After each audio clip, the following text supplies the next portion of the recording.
कबीर साहिब की वाणी में छुपे हुए गूढ़ रहस्य अर्थात तत्व को जानने के लिए कृपया अवश्य सुनिए जगत गुरु तत्वदर्शी संत रामपाल जी महाराज के मंगल प्रवचन। कहते हैं जब हम मोहम्मद याद किया रे, हमारे को मोहम्मद याद किया रे, शब्द स्वरूपी हम बेग गया रे, और मुई गऊ हमने तुरंत जवाई, तब मोहम्मद के निश्चय आई। तुम कबीर अल्लाह दरवेशम, तुम कबीर अल्लाह दरवेशा, तब मोहम्मद का गया अंदेशा। परमात्मा कहते हैं जब उस पर गौ जीवित नहीं हुई और अंदर जाके अपना स्थान जो बना रखा था पूजा पाठ का उड़ चिल्लाया रोया, अर्ज करी मेरी इज्जत रखो अल्लाह अकबर, हे अल्लाह कबीर। तो उस दिन के बाद ये अल्लाह कबीर कहने लगे, अल्लाह अकबर कहने लगे।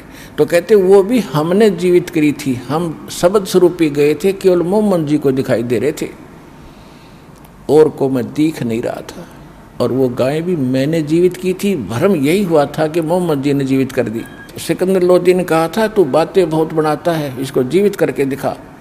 ऐसे ही परमात्मा दूसरे मुसलमानों को कहा करते थे कि वो गाय भी हमने जीवित की थी, इसलिए वो गाय काटी गई थी कि अब जीवित करके दिखा हमारे सामने। 4 टुकड़े हो गए थे, गौ माता के गर्भ में बच्चा था वो भी कट गया था, और अल्लाह अकबर कबीर परमात्मा धारणक रूप परमात्मा ने एक थपकी गाय के लगाई, एक बच्चे के लगाई थी। दोनों जुड़ के जीवित हो गए, जैसे निशान भी नहीं, और दोनों अलग अलग बाहर खड़े, और भर के ला के बाल्टी ठोक दी दूध की, और कहने लगे पियो गऊ अपनी अम्मा है, इस पर छुरी ना बहा, गरीबदास की दूध को सभी आत्म खा। बोलो सतगुरुदेव कबीर साहिब की जय।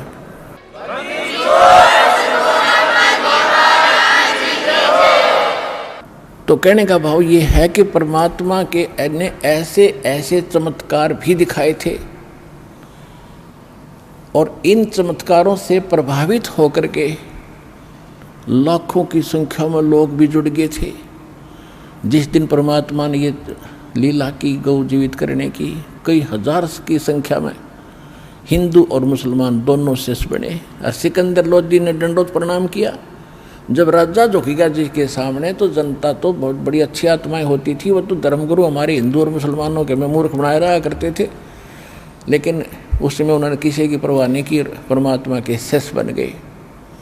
ऐसे जैसे परमात्मा ने एक लीला की थी, जैसे सत्संग में बहुत बार दास बताता रहता है कि झूठी चिट्ठी डाल दी थी कि कबीर साहब भंडारा करेंगे, और परमात्मा संसार की दृष्टि में एक निर्धन जुलाहा धाणक, एक झोपड़ी में रहने वाला, कपड़ा बन के खाने वाला, और जिसके नाम से चिट्ठी लिख दी 18 लाख व्यक्ति इकट्ठे हो गए कि दोहर देगा मोहर देगा और 3 दिन तक भोजन भंडारा कराएगा। और भोजन में लिख दिया लाडू जलेबी बर्फी कचौड़ी पकौड़ी दही बड़े, और बड़ा क्या क्या लिख दिया, हलवा पूरी खीर खांड सारा सूखा सीधा भी देगा। तो ये लालची लोग थे जो आश्रमों में रहते थे अपने सारे चेलों को ले करके कि प्रत्येक भोजन के बाद 10 ग्राम सोना एक मोहर मिले, और एक दोहर कंबल बहुत कीमती होता था, उसमें बड़े सेठ लोग ही उस दोहर को प्रयोग कर सकते थे, आम गरीब व्यक्ति दोहर नहीं सिंपल खेस रखा करता था। तो इस चीज़ को सुनकर सारे इकट्ठे हो गए। अब उन्होंने तो जुल्म किया था दुष्टों ने कि कबीर भाग जाएगा झोपड़ी छोड़ के, वो तो यूँ ना मारे तो मरता और ना ज्ञान से हारता, इसका क्या इलाज करा था। हिंदू और मुसलमानों के धर्मगुरुओं ने दोनों ने मिलकर षड्यंत्र रचा था। हर परमात्मा हाय हाय वह मारे थे, परमात्मा के पौबारा हुए थे और उनके कच्चे 18 हुए थे। तो कहने का भाव ये है कि वो भगत तो मालिक के थे, वो बच्चे धक्के खाते फिरे थे, भगवान के लिए घर छोड़कर आश्रमों में रह रहे थे। तो उससे के छुपा, पूरा पृथ्वी के प्राणी जीव चीड़ी हाथी ये भूत प्रेत पितर देवता ब्रह्मा विष्णु महेश ये भी तो उसी के बालक हैं। हिंदू मुस्लिम सिख ईसाई जैसे हम बट गए अलग से, ये भी तो उसी बच्चे हैं परमात्मा के। तो सभी धर्मों के वो धर्म भगत सोफी संत वहाँ आ गए। पहले तो अपने उनको बच्चों को बढ़िया भोजन कराया केसोरू बना के अपना एक सेठ का बंजारे का, और 9 लाख बैलों के ऊपर जैसे गधों पर बोरे डाले करते हैं, थैले डाल देते हैं, ऐसे बैलों के बड़े बड़े बोरे होते थे, तगड़े तगड़े बैल होते थे उस समय। और इतने गजब के बैल, न सिर पर सींग, छोटे छोटे बिल्कुल, और बगैर सींगों के बैल, और इतने सुंदर उनके ऊपर युवा बैल सारे, और जाके वहाँ बैल उतार दिए, तंबू लगा दिए, और लाखों की संख्या में, लाख के आसपास वहाँ से सतलोक से भगत बच्चे आए थे भगवान के यहाँ सेवा करने के लिए। इस कंगाल लोक में है कोई व्यवस्था है यहाँ पर? एक समय 18 लाख आदमी कितना खड़े हो जाए ना, प्रधानमंत्री फेल हो जाए उनको रोटी खवाने में, सुबह सुबह एक भोजन कराने में, कहाँ पानी लावे, कितु टेंट लगावे, और वहाँ 2 सेकंड में सारे तैयार कर दी। ये भगवान का मार्ग होता है, इम्पॉसिबल को पॉसिबल करते हैं। तो कहने का भाव ये है कि उन्होंने तो जुल्म किया था, कबीर भाग जाएगा, और परमात्मा चाहो थे काट दे उन मूर्खा ने, अरे ज्ञान तो दे दूंगा, अपना भोजन तो कराना है मैंने अपने बच्चों को, और बढ़िया कराऊंगा। वहाँ भी तो वही दे रहा सबको, तीनों लोकों में प्रवेश करके सबका धारण पोषण जो करता, गीता अध्याय नंबर 15 के श्लोक नंबर 17 में बताया है, वो है असली भगवान। तो वो परमात्मा ने घर भी वही दे रहा है, इस आश्रम में भी वही आपको खिला रहा है, उन आश्रमों में भी उनको वही दे रहा था। यहाँ आगे तो बढ़िया अपने बच्चों को वहाँ पर हलवा, खीर, पूरी, लाडू, जलेबी सब कुछ खिला रहे हैं, और दौर मोर और दे दी बेच के, और कुछ दिन सुख कर सांस ले लेंगे। ये मूर्ख भक्ति तो इनके पास है नहीं, फिर भी प्रेरणा परमात्मा के लिए भटक रहे हैं। तो वही भक्त, वो परमात्मा के बच्चे 18 लाख इकट्ठे होकर, और 8 पैर यानी 24 घंटे परमात्मा ने खड़ा होकर लेक्चर दिए। 2 डुप्लीकेट रोल, एक केशव रूप में, एक कबीर धाणक रूप में। केशव प्रश्न करता है कि हे कबीर जी, इसे गंदे लोक में आप क्यों आ गए? आप इनका हित चाहते हो, ये आपके साथ आपकी दुर्गति करें, छोड़ो इस गंदे लोक न, चलो अपने लोक में। ये लोग मानन के नहीं है, विष्टा जिनके उदर में ये मगन फिरे दिन रात, गरीबदास के सो के जमशर जिनकी घात। तो कबीर साहब कहते हैं कि केशव, तू नहीं जानता मेरे दर्द को, इनने भांग पी रखी है, और नशा किया हुआ बालक अपने पिता पर भी हाथ उठा देता है, और जब उसका नशा उतर जाता है वो नेक आत्मा अक्षमा याचना करते हैं। तो इन कई नशा हो रहा भाई, इस नशे न तारने आया हूँ मैं, जब इनका नशा उतर जाएगा फिर देखिए मेरी कैसी रिस्पेक्ट करेंगे।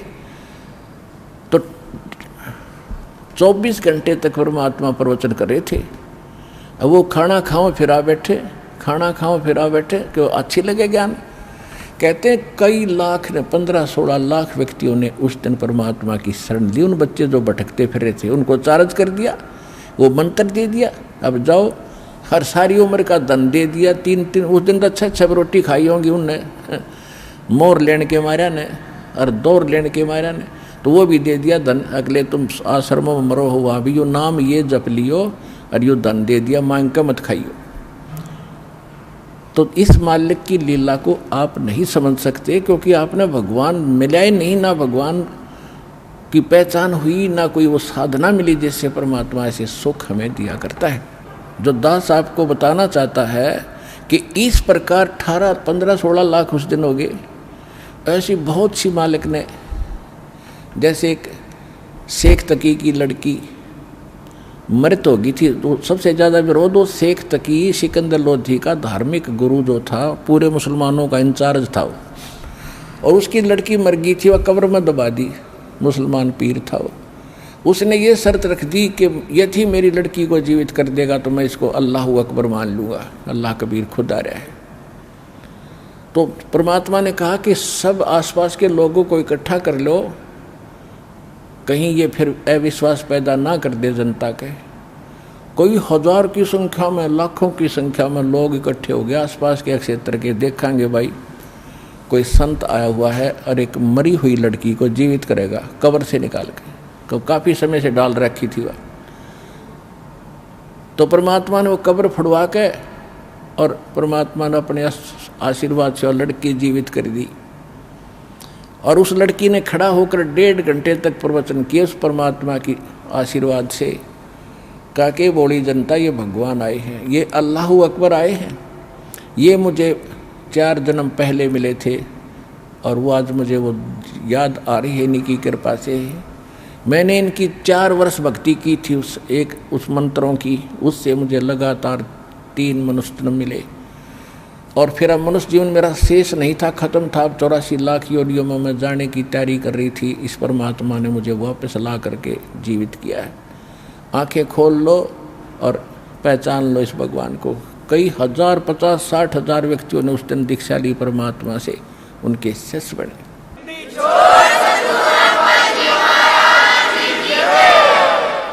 तो जो दास आज आपका बताना चाह रहा था, अब उसके आसपास पहुंचा हूं। एक तो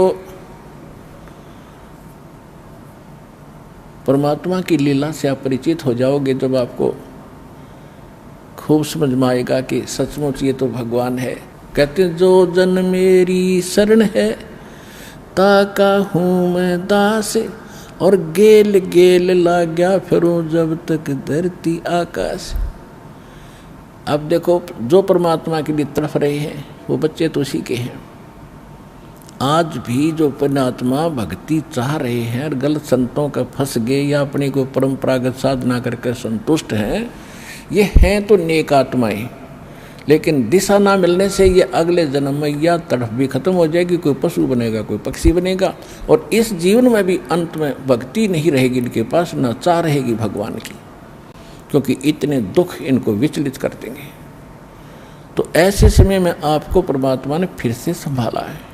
एक कथा सुनाता हूँ। आदरणीय गरीबदास साहिब जी गांव छुड़ानी, जिला झज्जर, हरियाणा में उनका जन्म हुआ। तो वहाँ जब 10 वर्ष के थे वह गऊ चरा रहे थे। परमात्मा आए सतलोक से, जैसा उसका विधान लिखा है वेदों में कि परमात्मा अपने उस नित्य ऊपर के लोक में रहता है, वहाँ से गति करके आता है, अच्छी आत्माओं को मिलता है और उनको उपदेश देता है, दीक्षा देता है, ज्ञान देता है, अपने से परिचित कराता है। इसी उद्देश्य से उस पुण्यात्मा गरीबदास जी को मिले, सचखंड लेकर के ऊपर का सारा ज्ञान कराया, दिखाया, सुनाया और फिर अंत समय में चिता पे रख दिया था गरीबदास जी को अंतिम संस्कार करने के लिए। मृत जान के आत्मा ले गए थे भगवान, शरीर मृत हो गया था।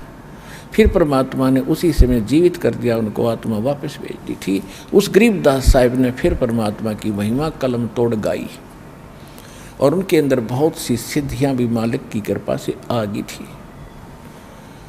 एक समय एक बेरी गांव है, जिला झज्जर में एक बेरी नगर, छोटा सा कस्बा सा हो गया, पहले गांव था।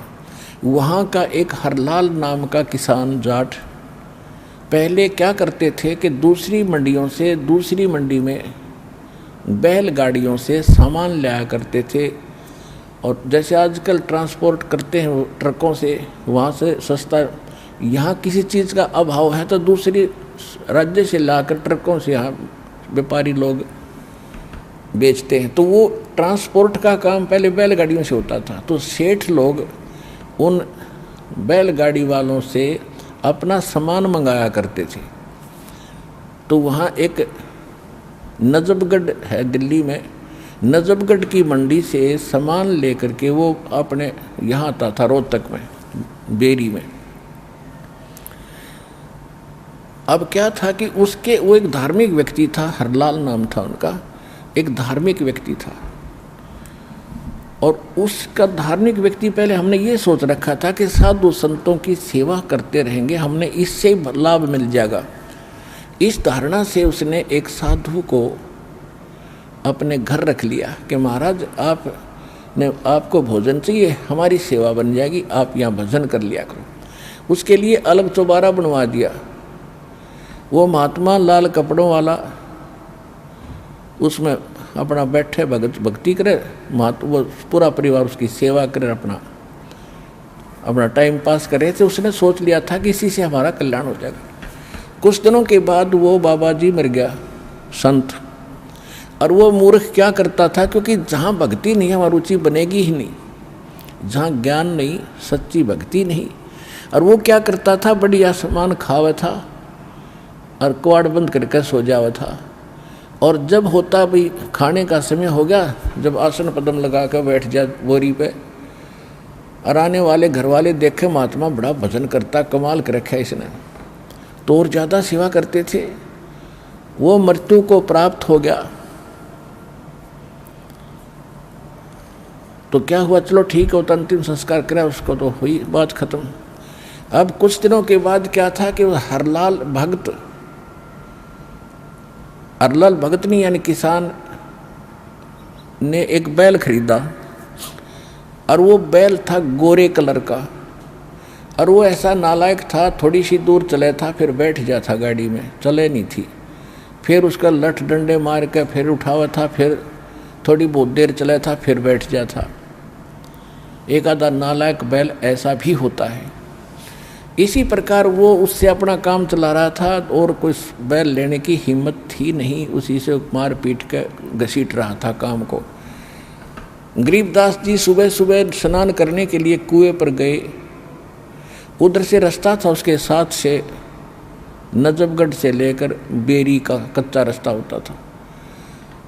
तो जब गरीबदास जी वहाँ स्नान कर रहे थे, वो बैलगाड़ी लेकर हरलाल आ रहा था, तो बैल बैठ गया थोड़ी सी दूरी पे।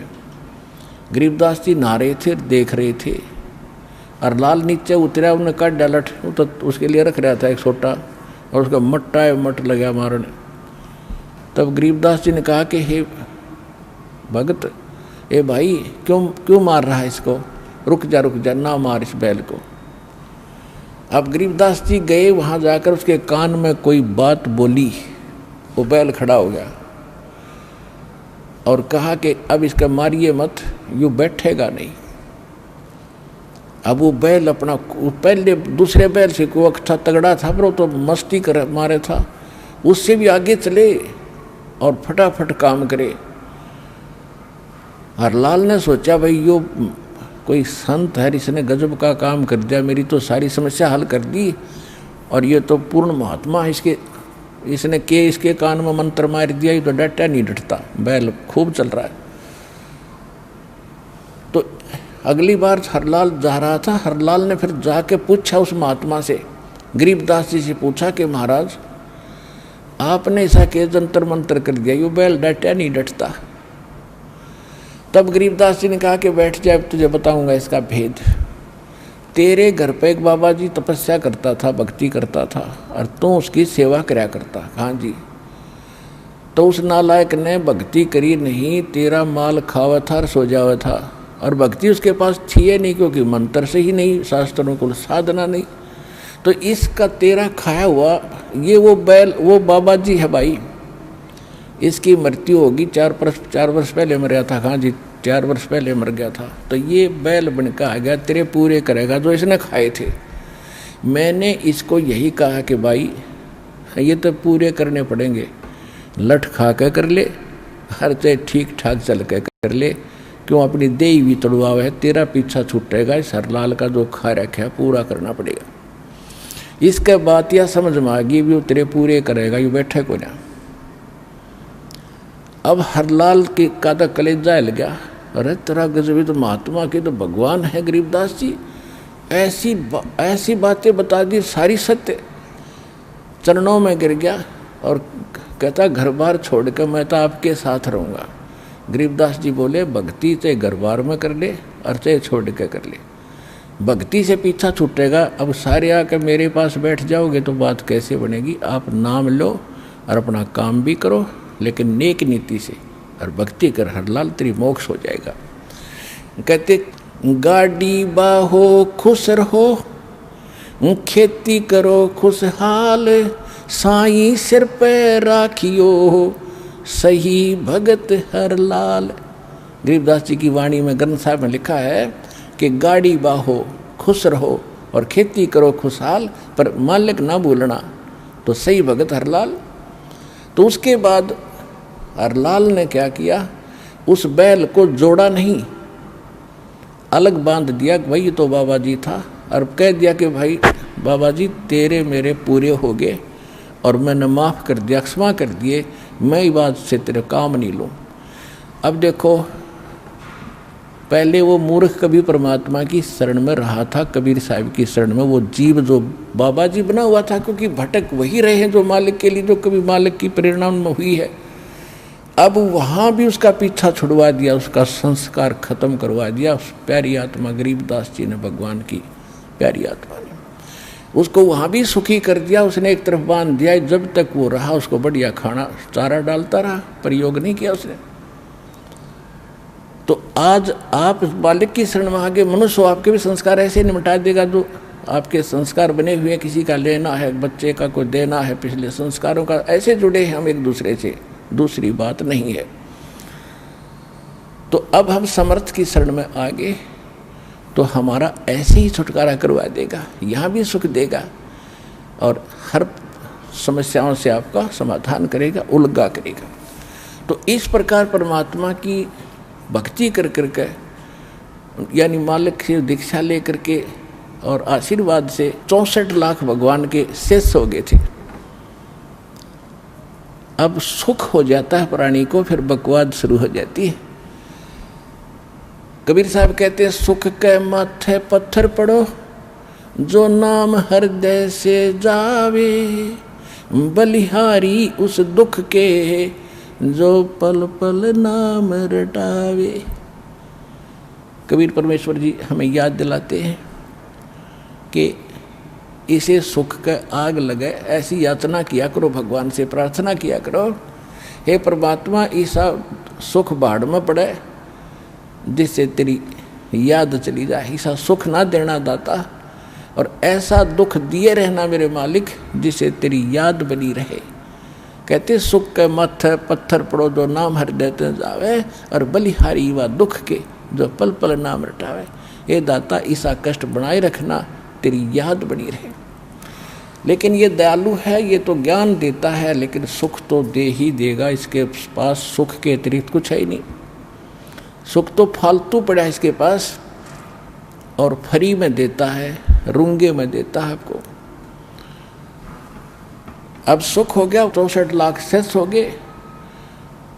एक दिन क्या हुआ, संस्कारवश किसी कोई वैश्या थी, एक लड़की गणका थी, उसने परमात्मा की ये ज्ञान सुन लिया रात्रि में कि तब परमात्मा सत्संग कर रहे थे।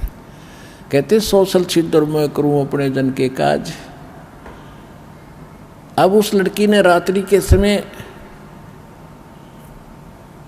अपने मकान की खिड़की में, झांकी में बैठ कर सत्संग सुना। और पुण्यात्माओं, चाहे कसाई हो, चाहे कितना दुराचारी व्यक्ति हो, भगवान की कसक सबके अंदर एक अलग से रहती है। उसको कोई जगाने वाला नहीं है, आगे चार्जर लगाने वाला नहीं है, तो वो नष्ट हो जाती है, पशु पक्षियों की योनियों में चले जाते हैं। अब परमात्मा ने ज्ञान सुनाया सत्संग में, भाई मानुष जीवन दुर्लभ है, मिले न बारंबार, और तरवर से पत्ता टूट गिरे वो भौर नहीं लगता डर। और मानुष जन्म पाके जो नहीं रटे हरि नाम, और जैसे कुआ जल बिना बनवाया क्या काम। तो उस बेटी की ऐसी कसक जागी, वो स्नान वगैरह करके नहा धो के और सत्संग में आ बैठी। और उसके जब तो किसी ने ध्यान नहीं दिया कौन है ये, कहाँ से आई है, जब उसने स्वयं अपनी सत्संग और सुना मालिक के पास बैठ के परमात्मा से अर्ज करी खड़ी होकर, हे मालिक, क्या मेरे जैसी दुष्टा का भी उद्धार हो सकता है। परमात्मा ने कहा, बेटा, नौका का स्वभाव होता है दरिया से पार करने का, उसमें चाहे कोई पत्थर रख लो, चाहे उसमें कोई घास फूस हल्का रख लो, वो तो उसको पार करता ही करता है। और साबुन का स्वभाव है कि वो मैल को काटता ही काटता है। बता बेटी, ऐसा कौन सा दुख है कि मैं घनी पापन हूँ, अपराधन हूँ, और मैं ऐसे ऐसे इस नाम की वैश्या हूँ। उस नाम की वैश्या काशी नगर में घनी प्रसिद्ध थी, बदनाम थी। तब सभी ने देखा कि तो वही है, औरत है, वही है। तब परमात्मा ने कहा, बेटा दीक्षा लो, बुराई त्याग दो, भक्त हो गया आप। और क्या, ये तो पाप कौन नहीं है, पापी तो देखो, कबीर साहब कहते हैं, बुरा तो देखण में चला बुरा न मिला कोई, और जब मन खोजा अपना तब मुझसे बुरा नहीं कोई। यानी अपने आप में जब झांक ले इंसान तो दूसरे के दोष गणे ना दिखे फिर उसने। जैसे बताते हैं एक साधु संत बहुत प्रसिद्ध था वहाँ का, और उसी नगर के एक कोई औरत को पीट रहे थे। गांव के लोग बाहर बनी में डले मार रहे थे, डंडे मार रहे, उसका पीट रहे थे, मार रहे थे, गण कैसा वैसा है, गलत है, औरत निकम्मी है, मार दो। वो संत आ जाता है, उसने कहा भी क्यों पीट रहे हो उसको, कि ये बहुत बुरी है, औरत है, गंदी है, निकम्मी है ऐसे।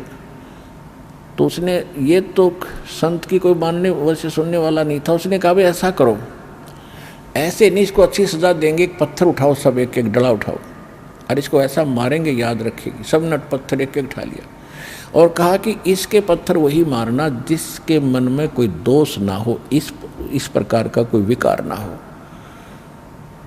और जिसके मन में कभी कोई ऐसा विकार ना आता हो किसी पर नारी को देखकर। अरे ऐसा, अगर ऐसे विकार युक्त ने पत्थर मार दिया, यहीं तुम पत्थर के बन जाओगे। उनको मालूम था कि संत की इस वचन में बड़ी शक्ति है। सबके हाथ से पत्थर छूट गया, मुंह लटका कर चल पड़े। तो परमात्मा बोले कि बुरा जो देखण में चला, बुरा न मिलिया खोए, और जब मन खोजा अपना तो मुझसे बुरा ना कोई। तो उसने कहा कि ये बुरी क्यों है, तुम्हारे गांव के लोगों से ही तो बुरी होगी। अरे भले आदमी हो, इसका दोष देख रहे हो, उन दुष्टों का दोष नहीं देख रहे, तो इससे मिलन करते हैं। तो हमारे इस संसार में इतना ही न्याय है, बस इतनी सी बात जानते हैं, एक पक्ष में खड़े हो जाते, दूसरे का बिल्कुल ध्यान नहीं देते। तो ये तत्व ज्ञानहीन प्राणियों के विचार होते हैं। अब जिनको परमात्मा, क्योंकि वो ज्ञान नहीं सुनते थे, जो 64 लाख बने थे, परमात्मा को पता था कि इनको मैं कैसे कलम चढ़ा सकता हूँ, इनको कैसे चार्जर लगा सकता हूँ, तो उनके दुख दूर किए। बहुत ज़्यादा कष्ट थे, किसी का कोढ़ था, कोई कुछ था, किसी को संतान नहीं थी, किसी का और बुरा हाल हो रहा था, सब सुखी हो गए। और तब वो भक्ति भी करते थे, मंत्र दे दिया जाप करो। ज्ञान नहीं था उनको, भगवान नहीं माना था मालिक को। ज्ञानी और विद्वान तो वो उन्हीं को मानते थे जो दूसरे धारावाहिक संस्कृत बोलते थे। और मालिक को पता था जब तक ये मुझे भगवान नहीं मानेंगे, ये मुक्त नहीं हो सकते, ना मैं इनको सारा खजाना दे सकता सतनाम और सार नाम का। हाँ, इतना अवश्य है कि इस मंत्र से ये यानी मनुष्य जीवन प्राप्त करते रहेंगे जब तक वो 5500 वर्ष कलयुग बीतेगा। यानी 600 वर्ष पहले मालिक ने यह धारणा बनाकर आपको तैयार किया था। और दूसरा ये था कि ये थी मैं एक लीला करूँगा, इस लीला में जो सफल हो गया उसको पार भी करूँगा, सतनाम भी दूंगा, उसको सार नाम भी दूंगा, अब बच गए तेने पार करूँगा। परीक्षा ली दाता ने। अब क्या हुआ कि वो लड़की जब आने लगी, पुण्यात्माओं, मालिक की चश्मों से, ज्ञान के चश्मों से हमें दिखाई देने लग जाता अपना पिछला जो पिछला चला गया भूत और आने वाला भविष्य सामने दिखाई देता है। तो जो ऐसा दुखी होता है व्यक्ति, वो ज़्यादा भगवान के निकट आता है और ये सोचता है कि मैं ज़्यादा से ज़्यादा परमात्मा के निकट रह कर आशीर्वाद पाऊँ और जल्दी पाप से मुक्त हूँ, जो मैंने घने पाप कर रखे। तो लड़की प्रत्येक सत्संग में आने लगी। अब जो सुखी हो गए थे, जो पुराने भगत थे, उनके मन में दोष आ गया। वो कहने लगे उस लड़की के, तू मत यहाँ मत आया कर, तू बदनाम औरत है और गुरु जी को बदनाम करेगी, सत्संग को बदनाम करेगी, यहाँ मत आया कर तू। अब उस लड़की को तो जैसे काग जहाज का सूझ तोर निठोर, बंदी छोड़ दयाल जी तुम लगा मेरी दौड़, उसके तो ऐसी धारणा बन गई थी। उसने परमात्मा से कहा कि हे गुरुवर, अब मुझ पापड़ का कैसे उद्धार होगा दाता। परमात्मा ने कहा बेटा मंत्र दे दिया, भक्ति कर, बुराई दे छोड़, अब हो जाएगा मोक्ष। कि मैं यहाँ आती हूँ, मेरी रुचि है आपके दर्शन करूँ, सत्संग सुनूँ, और ये आपके भगत हैं जो पुराने, ये मुझे धिक्कारते हैं, धमकाते हैं, या मत आया कर तू बदनाम करेगी। परमात्मा ने फिर सत्संग सुनाया करते थे, उसी दृष्टिकोण से भी एक एक न के समझावा इतने टोल का। वो तो ज्ञान सत्संग के माध्यम से विचार दिए जाते हैं, बुद्धिमान ग्रहण कर जाते हैं कि गुरु जी क्या समझाना चाहते हैं।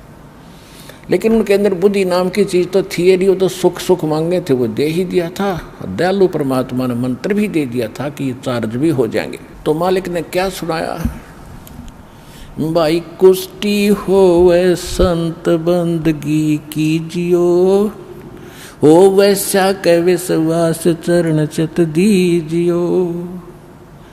यदि कोई भक्त कोई संत यदि कोड भी चू रहा हो उसके और वो नाम लेकर भक्ति कर रहा है तो उसे नफरत ना करना, क्योंकि दुख पता ना किसको और कब हो सकता है।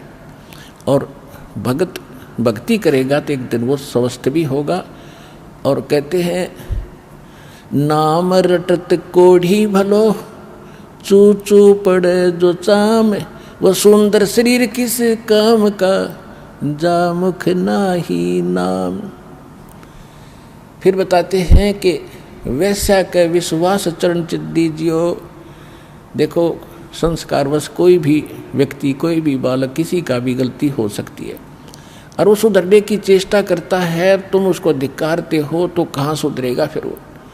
जैसे जल है मैला कपड़ा है, साबुन और पानी की टच में नहीं आएगा तो उसका मैल छूटेगा कैसे।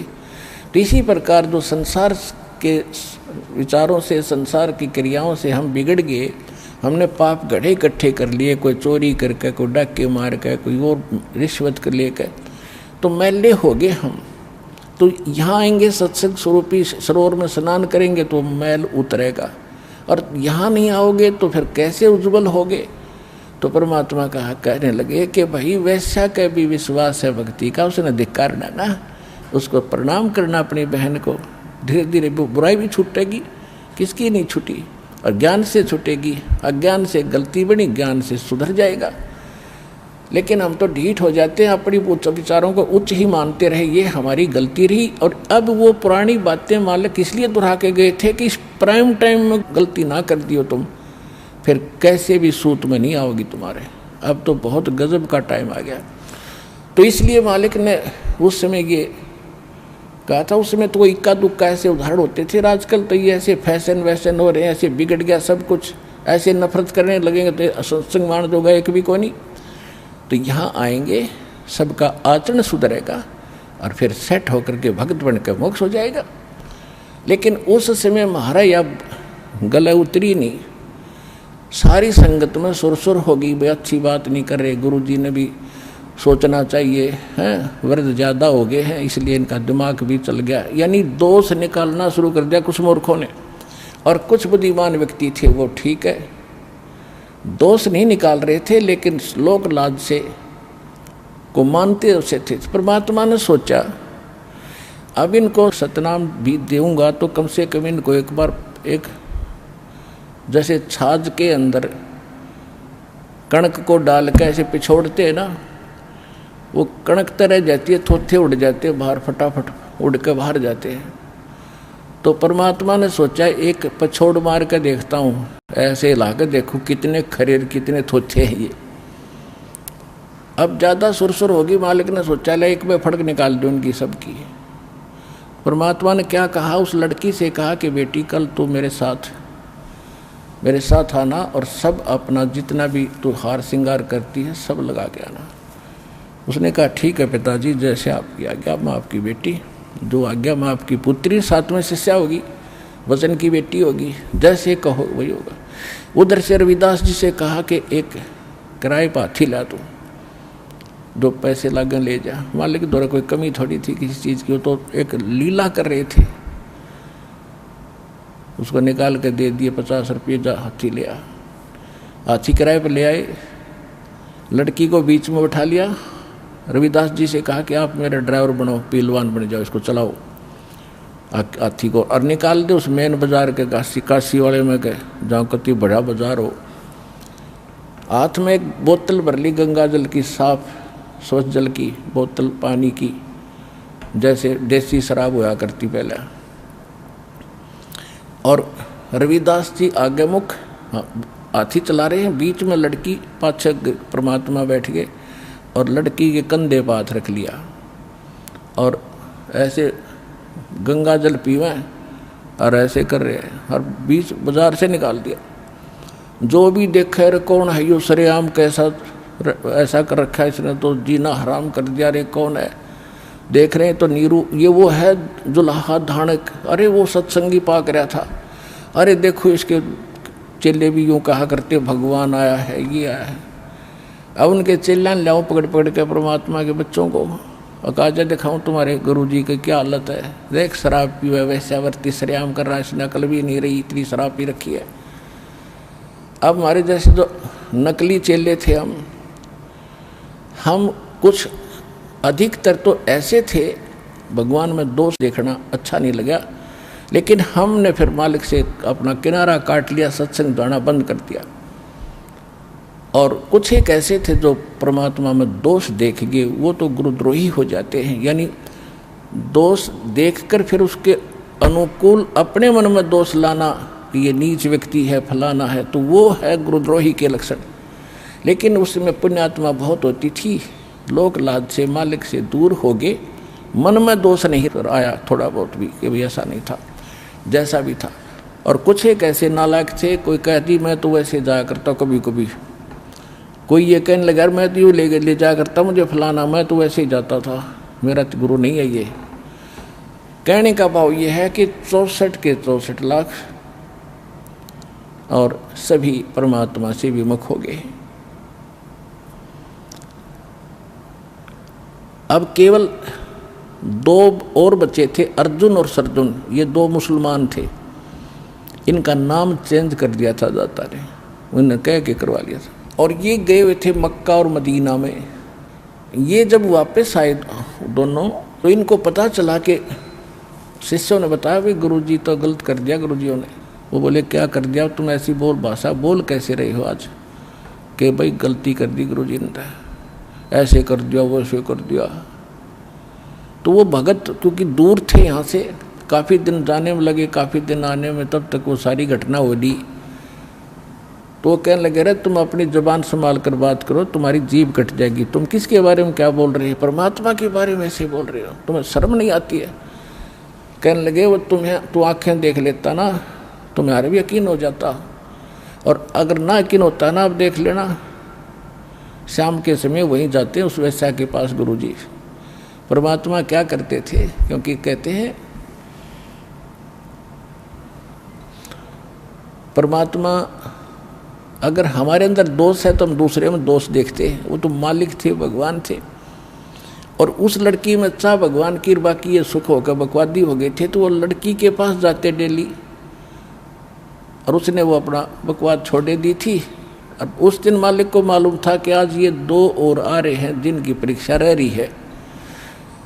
उस दिन मालिक जाकर के उसके आंगन में बाहर शाम के समय छाया में, जैसे गेट के सामने उसके आंगन में मेन गली के सामने बैठ गए, और वहाँ चारपाई पर बैठ के लड़की सामने बैठी है, दोनों पैर उस लड़की के पैरों पर, और वो सेवा कर रही है अपने पिताजी की। और उनने कहा कि जाके देख लेना, सामने वहाँ बैठते हैं, वैश्या के घर जाते हैं। अर्जुन सर्जुन गए, सामने देखा गुरुजी बैठे और लड़की के पैरों पर पैर रख करके वो सेवा कर रही है। शर्म के मारे एक बार आगे चले गए दोनों, फिर वापस आए कि भाई गुरुजी को कुछ समझाना चाहिए, तो बहुत गलत हो गया, सचमुच रही बात जो कह रहे थे सारी सत्य है। अब अर्जुन सर्जुन हिम्मत सी करके गए, कहने लगे गुरुदेव आपको यहाँ नहीं बैठना चाहिए, ये तो बदनाम औरत का घर है, हमें शोभा नहीं देता। तो परमात्मा ने कहा ऊंच नीच में हम रहें और ये हाड चाम की दे, अर्जुन सर्जुन समझियो तुम करियो शब्द स्नेह। है परमात्मा ने क्या कहा, अरे भले आदमियों, इतने दिन हो गया मैंने आपको ज्ञान देते और तुम्हारे इतने सुख दिए, तब तो मैं भगवान था, अल्लाह का अवतार था, और आज मैं ढेढ़ हो गया, तुम अपने जैसा कमीन मुझे समझ रहे हो, तो भाग जा, तू यहाँ से जा, और समझ लेना आज के बाद अब तुम्हारा उद्धार नहीं होगा। अब वो विवेकशील थे दोनों, वही चरणों में गिर गए। अब परमात्मा ने क्या उदाहरण दिया है कि जैसे तुमको आत्मज्ञान भी नहीं है, परमात्मा की बात तो बहुत दूर है, जैसे सांग करा करते, पहले गांव में स्वांग होते थे, सांग, और उसमें लड़के और लड़की का रोल होता है। तो लड़की का रोल भी बालक करा करते, लड़के।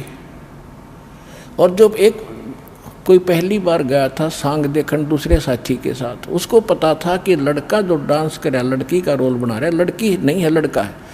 वो प्रथम बार गया था, उसने बिल्कुल उसकी मेकअप वगैरह देखकर ऐसा पक्का हो गया कि लड़की डांस कर रही है। वो कह रहा बड़ा सुंदर डांस करती है, बहुत अच्छी लड़की है, बड़ी सुंदर है। वो लड़का बोला लड़की नहीं है, ये लड़का है। उसका यकीन नहीं हुआ, तो उसके यकीन दिलाने के लिए उसको साथ ले गया जहाँ वो रुके हुए थे। उसको अपना ड्रामा तमाशा कर लिया। उसके बाद वहाँ जाकर उस लड़के ने सब कपड़े वस्त्र उतार दिए, वो आर्टिफिशियल अंग लगा रखे थे, वो खुट्टी बटाएंगे दिए, वो लड़का का लड़का। तब उसके समझ में आई कि सच में ये तो लड़की नहीं थी, लड़का था।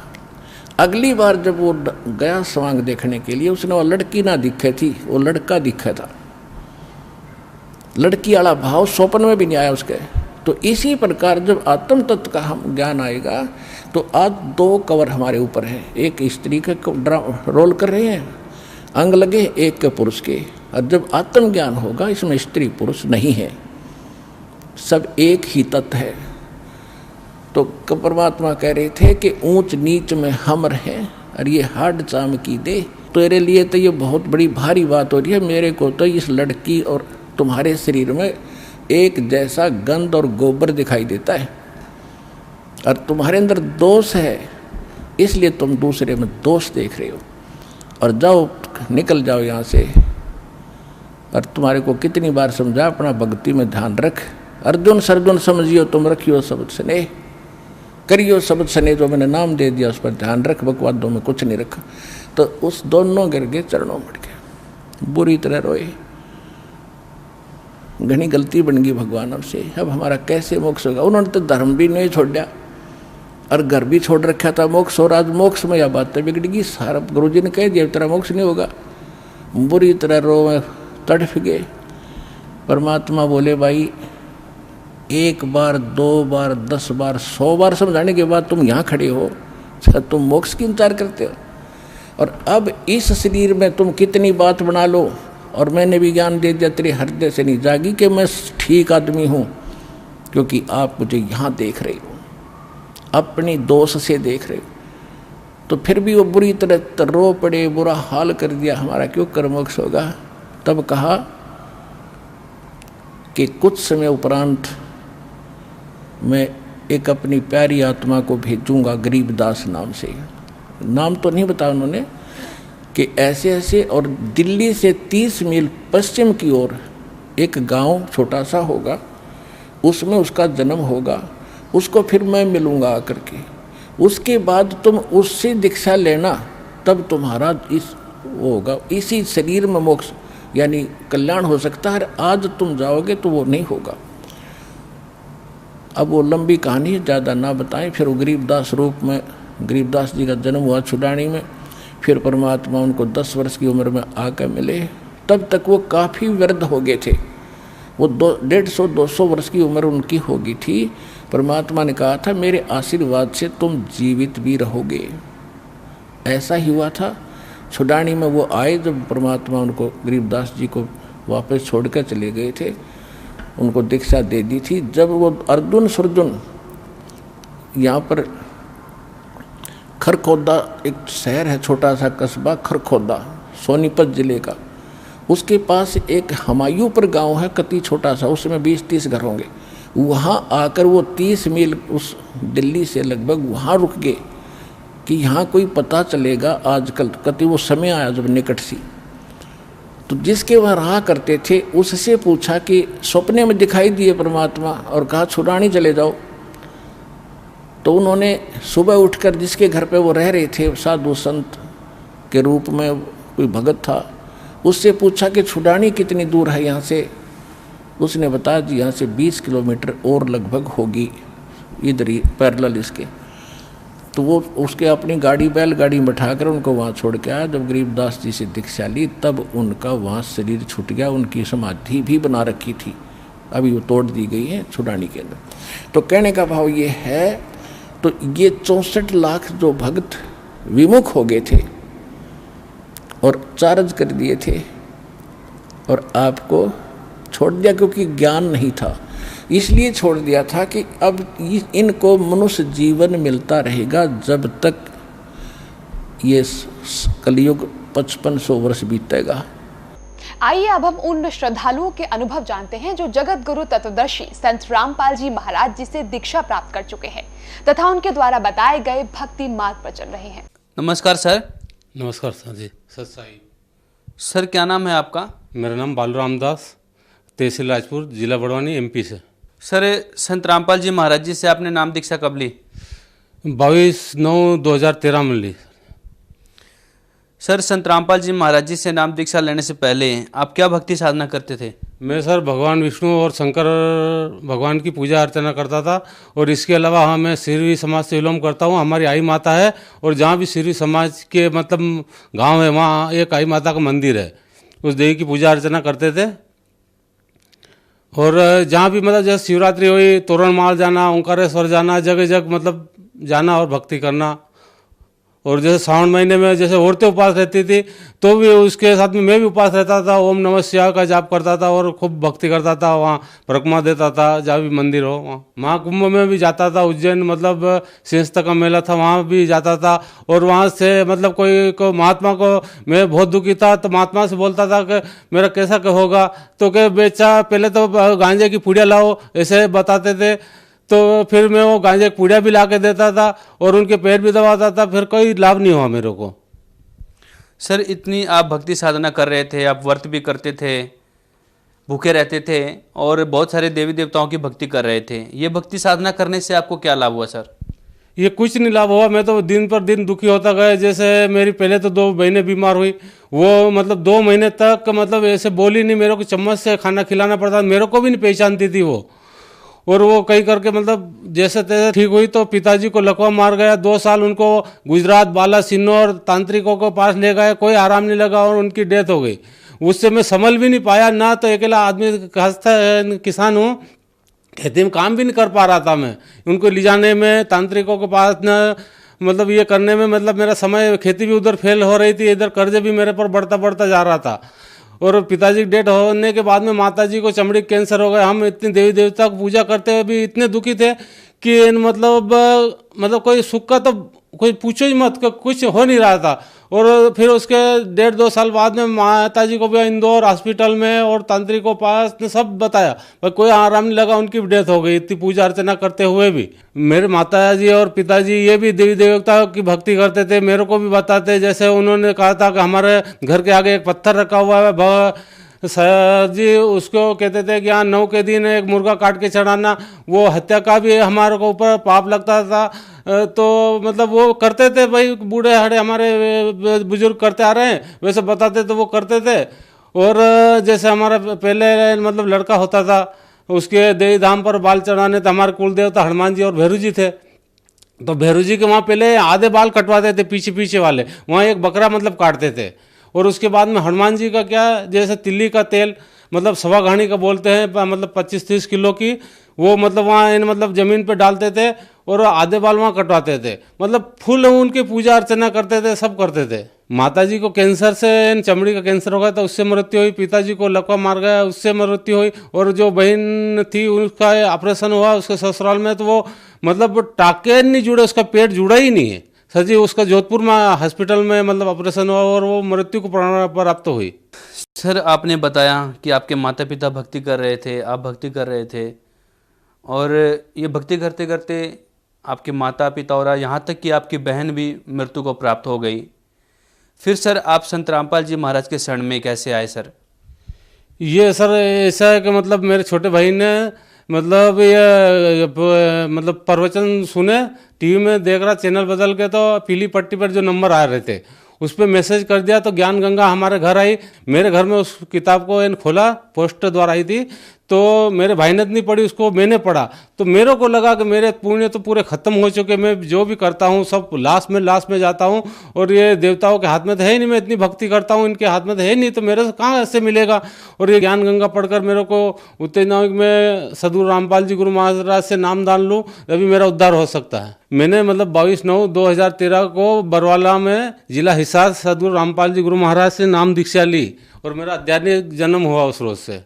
सर, आपने बताया कि आप इन देवी देवताओं की भक्ति करके बहुत परेशान हो चुके थे, कहीं से आपको लाभ नहीं मिल रहा था, और यहाँ तक कि आपके कुनबे में हानि भी हो गई थी, आपके पिताजी की मृत्यु हो गई थी, माताजी की मृत्यु हो गई थी बीमारी के कारण, यहाँ तक कि आपकी बहन की भी मृत्यु हो गई थी। आप बहुत परेशान थे। फिर आप संत रामपाल जी महाराज जी के शरण में आए। संत रामपाल जी महाराज जी के शरण में आने के बाद आपको क्या लाभ प्राप्त हुए सर?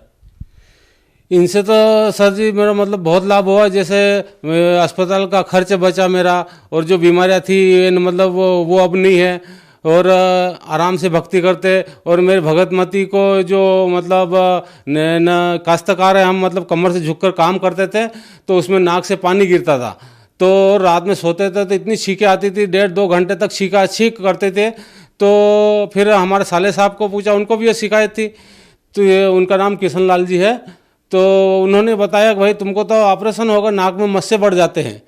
तो मेरा बॉम्बे हॉस्पिटल में इंदौर में मतलब 4 बार ऑपरेशन हो चुका है, मस्से मतलब ऑपरेशन कराता और मस्से फिर बढ़ जाता, फिर ऑपरेशन करवाना पड़ता था। तो मेरे भगतमती ने बोला कि मैं तो सम्राट की शरण में हूँ, सदगुरु रामपाल जी गुरु महाराज की परमात्मा की शरण में हूँ, मैं तो ऑपरेशन तो क्या एक गोली भी नहीं खाऊँ। और सच मानिए सर जी के मतलब उन्होंने एक गोली भी नहीं खाई, और आज बिल्कुल भले चंगे हैं। मेरे मतलब शुगर भी थी, और वो मतलब सदगुरु रामपाल जी गुरु महाराज की शरण में आने से वो शुगर भी है, मतलब मेरे को गोली लेने की भी नहीं जरूरत थी। पहले मैं ग्लीम स्टार M1 खाया करता था खाना खाने के पहले, अब वो खाने की ज़रूरत नहीं है। और मेरे जो मतलब हड्डियों में दर्द रहता जॉइंट में, मेरे को निरोबियान और एक वो क्या डायनाफार 2 इंजेक्शन लगते थे 4 रोज में। परमात्मा की दया से सदगुरु रामपाल जी गुरु महाराज से वो इंजेक्शन भी मेरे बंद हो गए, आज मैं दिन भर काम कर सकता हूँ खेत में। जैसे इन देवी देवताओं की पूजा करते हुए मेरे घर में नुकसान हो रहा था, डेथ हो गई पिताजी की माताजी की, टेंशन में मैं शराब पीने लगा है, तम्बाकू बीड़ी गुटखा। एक दिन तो ऐसा था कि मतलब मैंने 500 पैकेट सिगरेट पी टेंशन में, और डॉक्टर साहब के पास इलाज करवाने भी जाता था, स्वास्थ्य भी बहुत बुरी तरह से खराब हो रहा था नशे की वजह से। और नशे के लिए मैं कहाँ नहीं गया, तांत्रिकों के पास गया। एक समय ऐसा था कि मतलब मैं नर्मदा माता को अच्छा मानता था कि मतलब वहाँ जाएंगे तो सौगन खा लेंगे, डर के मारे मतलब नशा छूट जाएगा। मैं गले पानी में इतने पानी में नर्मदा में खड़ा होकर मतलब ऐसा पानी लेके कि हे नर्मदा माई मेरा नशा छुड़वा दो, तुम तो शक्तिशाली हो, मेरा नशा छूट जाएगा तो इन मतलब मैं सुखी हो जाऊंगा। तो वहाँ ऐसी सौगन खाई कि हे नर्मदा माई अगर खाता पीता हूँ, ये जैसे मैं शराब भी पीता था, मटन भी खाता था, तो मतलब ये छुड़वा देना, नहीं तो अगर ये खाता पीता हूँ तो मेरा जो बमबाट बोर चलता है वो सुखा देना। ऐसी सौगन खाई मैंने।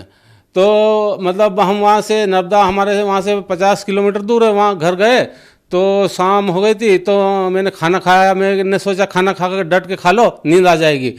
तो मेरे को 9-10 बजे तक नींद नहीं, मैं करवटें बदलता रहा। फिर घर वाले सब सो गए तो मैं उठा और घर में चक्कर काटने लगा। सर जी मैं क्या बताऊं, उस रोज इतना दिमाग खराब हो रहा था कि अभी तम्बाकू मतलब मुट्ठी भर खा जाऊं कि बीड़ी पी जाऊं कि सिगरेट पी जाऊं, ऐसा मतलब कर रहा था। मैं चक्कर काट रहा और भगत में झूठ नहीं बोल रहा हूँ, अगर रात में कहीं मेरे घर वाले अगर जाके तुम कहते तुम क्या कर रहे हैं, तो मैं उसको मतलब खा जाऊँ, ऐसा दिमाग फेल हो गया था मेरा। तो फिर घूमते घूमते क्या करूँगा, कहीं तम्बाकू बीड़ी थी नहीं, तो पिताजी के हाथ के वो हुक्का चिलम पड़ा था, तो उसको साफ किया। तो अब मैं चक्कर लगाने लगा, इसमें भरूँ क्या, कैसे पीऊँ अब। तो उसमें मतलब तुलसी के पौधे थे मेरे पास इतने बड़े बड़े, तो गर्मी का सीजन था, उसके नीचे पत्ते सूखे हुए पड़े थे, उसको मसला और उसमें चिलम में ठूसा और आग लगाई और 2 चिलम पी। जब मेरे को 4 बजे नींद आई भगत जी, ये सदगुरु रामपाल जी गुरु महाराज की कृपा से यहाँ आने के बाद में ये नशा पता सब मेरा छूट गया। जबकि इतने कोशिश करने के बावजूद मैं नशे से एक पल भी दूर नहीं रहने पा रहा था। और यहाँ तक कि मैं मतलब बरवाला गया तो रास्ते में ट्रेन में भी बीड़ी पीते पीते गया, और वहाँ मतलब गुरु जी के आश्रम के आगे भी 4 बीड़ी पी, और उसके बाद में जो वहाँ डाला तो आज तक मैंने उसको हाथ भी नहीं लगाया। ये उनके सदगुरु रामपाल जी गुरु महाराज की कृपा हुई परमात्मा की मेरे ऊपर। सर आपने बताया कि आपने नशा छोड़ने के लिए बहुत ज़्यादा प्रयत्न किए, आपने तांत्रिकों के पास गए, देवी देवताओं के पास गए, बहुत ही आपने कठिन साधना की नशा छोड़ने के लिए, फिर भी नशा नहीं छूट रहा था। फिर आप संत रामपाल जी महाराज जी के शरण में आए, नाम दीक्षा लेने मात्र से ही आपका नशा छूट गया। सर, संत रामपाल जी महाराज जी ने आपको कौन सी ऐसी दवाई दी थी या आपको कौन सी ऐसी भक्ति दी थी जिससे आपका नशा छूट गया? सर जी, ये तो नहीं परमात्मा की असीम कृपा है मेरे ऊपर कि उनके मतलब नाम में शक्ति, उनके मतलब आशीर्वाद में ऐसी शक्ति है कि मतलब मेरा नशा आज तक मेरे को याद नहीं आया वापस कि मतलब मैं पी लूँ, बीड़ी पी लूँ, कि तम्बाकू खा लूँ, आज तक याद नहीं आया। नहीं तो मैं 1 घंटा नहीं निकाल सकता था उसके नशे के बिना। बाकी उनकी असीम कृपा से, सदगुरु रामपाल जी गुरु महाराज की, परमात्मा की, मेरा नशा आज छूट गया और मैं बहुत सुखी हूँ। और ये नशे की वजह से मैं मोटरसाइकिल से गिर गया था, छाती में लगी थी। तो सोलंकी सर है हमारे बड़वानी ज़िले में, उन्होंने एक्सरे किया था, डायरेक्ट उन्होंने बोला कि आप कितना बीड़ी तम्बाकू सिगरेट पीते हैं। मैं कि सर जी हम एक ज़माने में पीते थे, आज 2 साल हो गए हमारे परमात्मा की शरण में गए हुए, जब से हाथ भी नहीं लगाते। अच्छा हुआ, नहीं तो 6 महीने अगर और पी लेते तो तुम्हारा खेल खत्म था, इतना तुम्हारे अंदर वो कब जमा हुआ छाती में। सदगुरु रामपाल जी गुरु महाराज ने मेरे को जीवन दान दिया और नशे से मुक्त कर दिया मेरे को। मेरे परमात्मा है वही सबको तारनहार है वे, और सही भक्ति बताई और मोक्ष का मार्ग बताया। जबकि मैं पूरी दुनिया में भावड़ चुका था, मेरे को कहीं ज्ञान नहीं मिला था। और जो मेरा बड़ा वाला लड़का को सर जी मैं मतलब बहुत कठिनाइयों से पढ़ाया, और आज वो भगवान सदगुरु रामपाल जी गुरु महाराज की कृपा से वो इंजीनियर है। और उसकी शादी में मेरे को मतलब 3 लाख खर्च लगा, जबकि गरीब होते हुए भी मेरे को करना पड़ा, मतलब ये कुरीतियों की वजह से समाज की। और जबकि मेरा दूसरा वाला लड़का है वो सदगुरु रामपाल जी गुरु महाराज परमात्मा की शरण में आया हुआ है, और उसकी रमेणी हुई। मेरे को मात्र गाड़ी का भाड़ा लगा 4100 रुपये, और आज उनके यहाँ भगत मतीन बच्ची ने जन्म ले लिया, और सब खुशी है परमात्मा की कृपा से। सर, आपके लड़के की दहेज मुक्त शादी हुई और आपने नशा छोड़ दिया, तो सर हम आपसे जानना चाहेंगे कि संत रामपाल जी महाराज समाज में सामाजिक कुरीतियाँ और नशा मुक्ति में क्या योगदान दे सकते हैं? ये तो मतलब बहुत बड़ा योगदान है उनको। मतलब जैसे पहले लड़कियों को है ना, हमारे उधर मतलब आज 4 लड़कियों को है ना, किसी को जलाया गया है तो किसी को मार दिया गया है दहेज के कारण। बाकी मतलब ये जो परमात्मा जी मतलब बताते हैं, जो रमेणी करवाते हैं, उनके अलावा ऐसे पहले भार लगता था कि यार अब भी बच्ची हो जाएगी तो क्या करेंगे। आज मतलब वो ज्ञान आने के बाद में हमको अब कोई टेंशन नहीं है। हमारे संजय भगत की यहाँ लड़की हुई, हमारे को बड़ी खुशी हुई। ये मतलब ये है ना मतलब बदलाव है। सदगुरु रामपाल जी गुरु महाराज के करोड़ों शिष्य है जो आज मतलब दहेज मुक्त मतलब ये न शादी करवाना चाहते हैं ना, और मतलब ये सुधार करना चाहते हैं। उनके बिना मतलब आज तक कोई नहीं, ये सरकारें भी जितना भी बताती है सब मतलब खोखलेपन है, मतलब आज तक कोई कुछ नहीं कर पाया। और सदगुरु रामपाल जी गुरु महाराज के लाखों शिष्य है जो न दहेज लेते हैं न दहेज देते हैं, और मात्र 17 मिनट में शादी हो जाती है, और न कोई दहेज लेना न कोई देना। सर जी, शुरू से मैं नशे का इतना आदी था कि मतलब मैं एक मतलब घंटे भी अगर रह जाऊं तो मेरा दिमाग फेल होने करता था कि इतना नशा मतलब मैं करता था। बाकी तुम्हारे सामने खड़ा हूं आज मैं मतलब मेरे को आज 4 साल हो गए नामदान लिए को, मतलब मैं कभी नशे को हाथ नहीं लगाया, बीड़ी सिगरेट को छुआ तक नहीं। और ये हमारे सदगुरु रामपाल जी गुरु महाराज की असीम कृपा हुई हमारे ऊपर। इसलिए सारा संसार ये मतलब सदगुरु रामपाल जी गुरु महाराज से मतलब नाम दीक्षा लेगा तो सब नशे से मुक्त हो जाएंगे और एक स्वच्छ समाज की स्थापना होगी। सर, जो श्रद्धालु आपको देख रहे हैं, आप उन्हें क्या संदेश देना चाहेंगे? सर, संदेश तो क्या दूँ, मैं प्रार्थना करना चाहता हूँ कि भाई मैं जितना नशा करता था आज मैंने छोड़ दिया, तो मतलब जो भी नशा करने वाला है, जो भी सही भक्ति अपनाना चाहता है, ये दूसरे के चंगुल में फंसे हुए हैं, तो वो मतलब आके सदगुरु रामपाल जी गुरु महाराज से नाम दीक्षा ले और अपना कल्याण कराएं। संत रामपाल जी महाराज जी से नाम दीक्षा कैसे ले सकते हैं सर? टीवी पर सत्संग चलता है सदगुरु रामपाल जी गुरु महाराज का, उसमें पट्टी चलती है, उसमें मोबाइल नंबर आते हैं, तो वो मोबाइल नंबर पर कांटेक्ट करें और अपने मतलब जिले या तहसील में नामदान केंद्र पर अपना नामदान ग्रहण कर सकते हैं। धन्यवाद सर। सत साई।